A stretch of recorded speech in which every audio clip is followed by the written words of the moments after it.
Hi everyone. Welcome back to Dave's Math Channel. I'm your host David Tare, and today I'm going to go back to my sub-series on limits of first year calculus. In particular, I'm going to talk about L'Hopital's rule.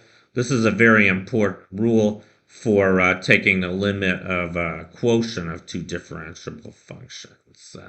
And it's written down on this slide, but I show it on the next slide. Let's begin. So anyway, here's L'Hopital's rule. So here's what it says. We're assuming that we have these two differentiable functions, which we're calling little f of x and little g of x. And we're also assuming that both the limits, we want to take the limit of this ratio as x approaches a of little f of x over little g of x. And we can only apply this rule, which we're calling L'Hopital's rule, if this ratio has one of two indeterminate forms as x approaches a. Either f of a and g of a are both 0, in which case the ratio would be 0 over 0, which is obviously undefined, or in which case, the other case is in which f of x and g of x both go to plus or minus infinity. We don't care about the signs. But as long as they both go to infinity or minus infinity, that's going to be the second indeterminate form. So if this ratio has one of those two indeterminate forms, then what L'Hopital's rule says that the limit of this ratio as x approaches a is equal to the limit of the same ratio, but we replace the numerator and denominator by the derivative. So in other words, the limit as x approaches a of f of x over g of x is the limit of x as x approaches a of f prime of x over g prime of x. Kind of a nice rule. And it's very easy to apply. That's why it's a nice rule, because, it's easy to use, and it's an easy way to compute limits of ratios, and a lot of things are ratios. As a matter of fact, I just want to kind of give you an indication where I'm going with this. The reason I decided to interrupt my sub-series on derivatives is because the next derivatives we're going to use to prove them, to derive these formulas for the derivatives. In particular, we're going to do trig functions next, sine and cosine. Turns out that to compute the derivative of sine of x, which is equal to cosine x, a little spoiler, you actually have to apply L'Hopital's rule to derive that. So anyway, that's why we're doing this. But anyway, so that's what L'Hopital's rule says. And math isn't really complete without proving results, I don't think. So I'm not gonna prove L'Hopital's rule rigorously because that's pretty difficult. But I'm gonna give you kind of a intuitive quote proof unquote. They say a picture's worth 1,000 words, so I'm starting with a couple pictures on the right. So here we're supposed to imagine that we have two, this is the first case, by the way. This is the first indeterminate form, 0 over 0. So we're assuming that the limit as x approaches a of f of x and the limit as x approaches a of g of x are both 0. And that's kind of shown in this top graph because f of a and g of a are both 0. Now we want to show this formula, which I call formula 1, which says limit as x approaches a of f of x over g of x is equal to limit as x approaches a of f prime of x over g prime of x. Well, how do we do this? Well, this is kind of a visual proof. So look at this little rectangle here on the top graph. We want to zoom in. This is supposed to be a very small rectangle, and we're zooming. Imagine we're magnifying this rectangle, and that's what the picture on the bottom is supposed to show.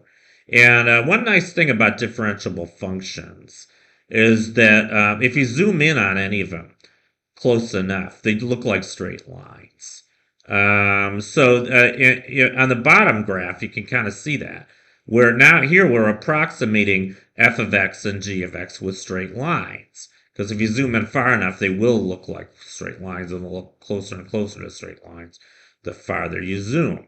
And in the limit in which you make this rectangle infinitely small, so it's like an infinitesimal rectangle, what you're going to get for f of x is m1 times x minus a where m1 is the slope of this red line. And then similarly for g, we're going to get m2 times x minus a.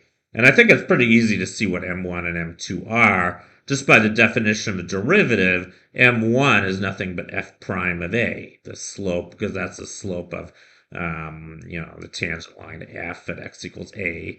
And these lines really are just the tangent lines. And similarly, m2 is g prime of a. So now we just kind of plug things in. I mean, the limit is x approaches a of f of x over g of x. We're looking at the bottom picture now. So now we can replace f of x with m1 times x minus a and g of x with m2 times x minus a. So we get the second limit as x approaches a, m1 times x minus a over m2 times x minus a. Notice that you have x minus a in both the numerator and denominator, so we can cancel them. And that just gives us m1 over m2. We no longer have to take a limit. And this is a little bit of a hand-waving proof because I'm not considering the case where m2 is 0. You actually have to do more work in that case. But we're assuming m2 is non-zero, which it is most of the time. So if we assume that, then remember I just said that m1 was f prime of a and m2 was f g prime of a. So this is just f prime of a over g prime of a, which, of course, is equal to the limit as x approaches a of f prime of x over g prime of x. So we're done. So that proves, like I said, in quotation marks, that proves case 1 of L'Hopital's rule. At least it gives you an idea of how to prove it. And now, what about case 2? Well, case 2, we can actually be kind of clever. We can use algebra. And this is a little bit messy. But I'm going to go through this whole slide. It's not too bad. But so now so now we're assuming that we have the second indeterminate form. So in other words, the limit as x approaches a of f of x is plus or minus infinity. And similarly, the limit as x approaches a of g of x is plus or minus infinity. That's what we're assuming. And now we're going to define L1 and L2 to be these two limits. L1 is the limit as x approaches a of the ratio little f over little g of x. And similarly, L2 is the limit as x approaches a of f prime of x over g prime of x. And of course, we want to prove that L1 is equal to L2. That is what L'Hopital's rule says for this case. So that's what we have to show. And now we can be kind of clever. We can define new functions, which I'm calling capital F of x, which is just the reciprocal of little f of x, and capital G of x, which is just the reciprocal of little g of x. And we can now apply the quotient rule to calculate capital F prime of x and capital G prime of x. I think I should point one more thing out before I do that, though.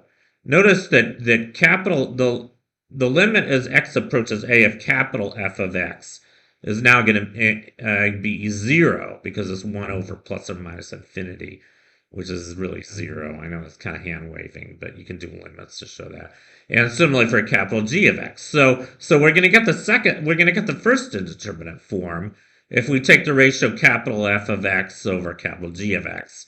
And so we're going to be able to apply case 1 of L'Hopital's rule. That's why we're doing all this. So anyway, but now we want to apply the quotient rule to calculate capital F prime of x and capital G prime of x. It turns out that if we do that, we get capital F prime of x as minus little f prime of x over little f of x quantity squared.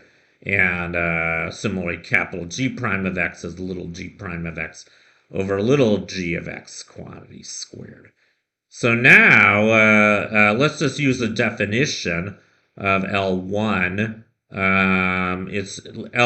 L1 is the limit as x approaches a of little f of x over little g of x. But since capital F and capital G are reciprocals of little f and little g respectively, that's also equal to the limit as x approaches a of capital G of x over capital F of x. We're just flipping the numerator and denominator. You can always do that when you're using reciprocals. And now, like I said earlier, we can apply L'Hopital's rule for case 1. And by that, we know this limit is equal to the limit as x approaches a of capital G prime of x over capital F prime of x. But we already calculated these derivatives. We got these messy, equations above. So we can plug those into the numerator and denominator. So now we're going to get a pretty messy expression here. We get the limit as x approaches a of, and the numerator we get minus g prime of x over g of x quantity squared. And in the denominator we get minus f of x over f prime of x over f of x quantity squared. Well, now we can do a lot of algebra. Remember that the derivative of a product is equal to the limit of a product is equal to the product of two limits. So I'm kind of doing that here. But let's just back up a little bit. So let's look at the first terms in the numerator and denominator. First of all, the minus signs cancel. So we don't even have to worry about the minus signs. But let's look at g prime of x over f prime of x. So that's the first limit, and the line below, the third line. We have the limit as x approaches a of g prime of x over f prime of x. So that's no problem.